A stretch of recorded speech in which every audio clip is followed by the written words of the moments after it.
Welcome to August, Osage County. Written by Tracy Letts. He was the original author of the screenplay that we're familiar with and that we read as a part of class. I found the play to be very interesting, but I probably found it more interesting when we started comparing the film to the play. And so that's what I'm going to kind of delve a little bit more into today. But first, I want to just share with you because I do think it's very interesting when we actually are experiencing something in a place and time that we can recognize. So, for instance, this particular play is based in Oklahoma, and on the screen there I have the county that it represents. And one of the things about this particular county that I thought you would find very interesting is, as with a lot of things in America, we're not very old. And the Osage County was actually created in 1907 when Oklahoma became a state. So they're even younger than South Dakota.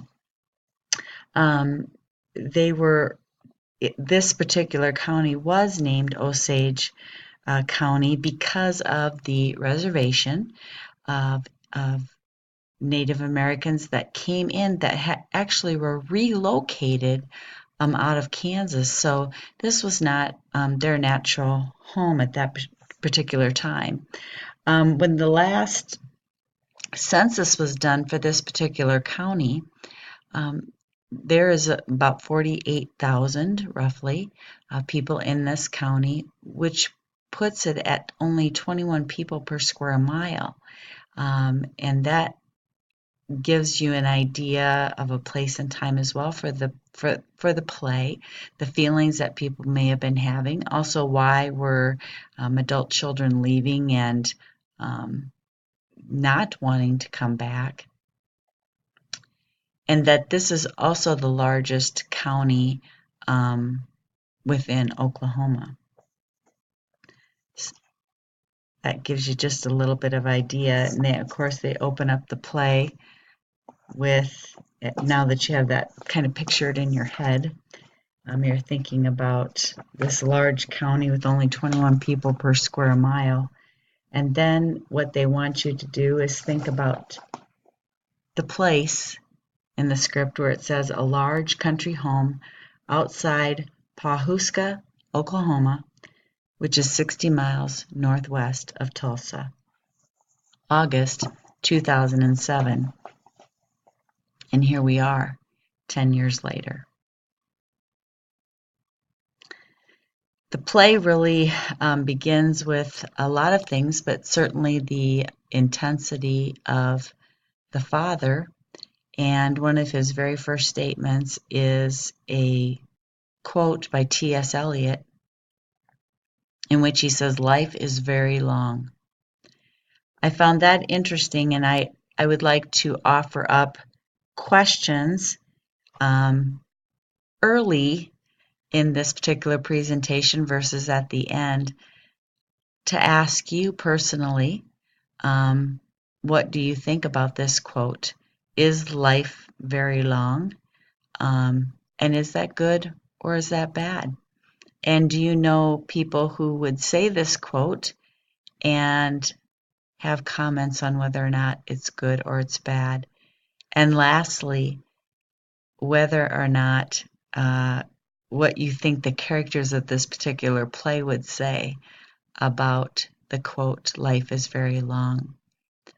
I think that this message that gets conveyed right in the beginning of the script really leads us into the drama and intensity of this particular family. For them, life is complicated because of life itself, but also because of all the things that they've done to themselves without their truth telling, and without their real basis of communication, that certainly has gone awry. I wanted to point out as a part of this, like I said, delve a little bit deeper into the between the play and the script. I do have hyperlinks on here that if you have an opportunity that you can look on the hyperlinks, but I would like to just point out a few things that I noticed when I was reading the script and the play together, as Professor Obermuller had suggested, and I did find that very interesting to do, to kind of see how some things in the particular script that was originally written for play may still have been within the movie, but in a different location, in a different concept, in a different flow. And also the things that we don't think about, is how our senses are impacted between the play and the movie, the particular film. I feel like when you look at these hyperlinks, and the hyperlinks I chose are direct comparisons of when they're having the supper meal together, and it gets quite violent verbally. And to just think about how all of those things really can impact us. You'll note in the YouTube video of the play that there's a lot more laughter in the audience, and some of that, like one critic wrote, it was people, laughing at themselves because they felt uncomfortable. They could kind of see themselves. Then there was that very same critic who said the reason you didn't hear that kind of laughter within you didn't feel that kind of laughter when you were watching the film was because you were sure hoping you were 1,000 miles away from that particular family. It was interesting that in The Atlantic in December 2013, they entitled their article about the film, "The Exhausting Emotional Violence of August, Osage County." For a dialogue-heavy film with maybe just 10 seconds of actual physical aggression, August of Osage County is a remarkably violent experience. And I think that would be another comparison I'd really draw you to look at in this particular case is how much more intense in its own way the film was to the play, and the atmosphere that one feels when they're watching that film versus when you're looking at a clip of that play. I could imagine myself at the play. I haven't seen it on stage, but it just seemed like the mood and the tone are really quite different from each other, even though really when you go through the script, it's very remarkably identical. Again, just only that they took some of the flow differently. They did the cut and paste thing and moved it around. Some things that were specifically very different, though, between the screenplay and the film, that I wanted to note was scene 3 and scene 4 in the script do not exist in the film at all, and that one of them is when Barbara's having her discussion with Johanna after everyone is essentially departed now except for Barbara. She's having a visit with her about whether or not she's going to stay on. And then also in scene 4, in that particular thing, and it's not in the film at all, is when Barbara is having a personal conversation with the sheriff whom she had gone to school with. So I really appreciate the fact that the suggestion was made to look at the script and the film, simultaneously. I literally had that in my hand, and I would encourage you to do the same thing. I think you would find it very, very interesting. One of the other items I just wanted to point out is that there was also from the Atlantic a couple of other comments on the film that I thought really resounded the difference between them, because I don't know that someone would have written this particular thing about the play, is every time the film could be an inch kinder to its audience, it plunges a foot further into shocking, ugly cruelty. And I have to say that I did not feel the intensity of words um, when I was reading the play versus when I was hearing them being said in the film. And I would definitely agree with the Atlantic when they said it was emotionally violent and kind of just takes you off guard.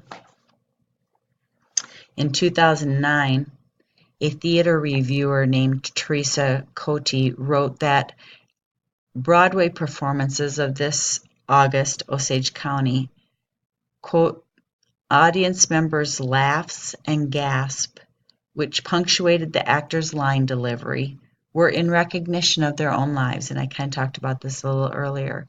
But you were to recognize your own life in the film version of August Osage County, it seems more likely that the realization would come with a 1,000-yard stare. So it's an interesting thing to just compare those items, and I guess it struck me this time because I've never compared a play to a film. Certainly we hear a lot of information many times between a book and a film, but again, I had never really thought of it in this way. One of the things I just kind of want to wrap up with is All the King's Men was a novel that was first published in 1946. And I want to specifically point that out because it was drawn from the nursery rhyme Humpty Dumpty. And if you really think about this film, there's a lot of Humpty Dumptiness to it, I guess. And I would really encourage you to open up your book before watching the play or the film and reading a quote from All the King's Men that is in the play script, because it talks about the child comes home and the parent puts the hooks in him. The old man or the woman, as the case may be, hasn't got anything to say to the child. All he wants is to have that child sit in a chair for a couple of hours and then go off to bed under the same roof. It's not love. I'm not saying there's not such a thing as love. I am merely pointing to something which is different from love, but which sometimes goes by the name of love. It may well be that without this thing which I am talking about, there would not be any love. Then he goes on to say at the end, they can't get it all back, but they will get as big of a chunk of you as they can. That's the parents. And the good old family reunion with picnic dinner under the maples is very much like diving into the octopus tank at the aquarium. So take a look at that quote and just read that before maybe you watch the film or you happen to go to the play. T.S. Eliot might have said it's a long life, but he also said, if we really want to pray, we must first learn to listen, for in the silence of the heart, God speaks. And I think you would agree with me at the end of probably watching this film or watching the play on stage that this was not a skill this family had learned. Thank you.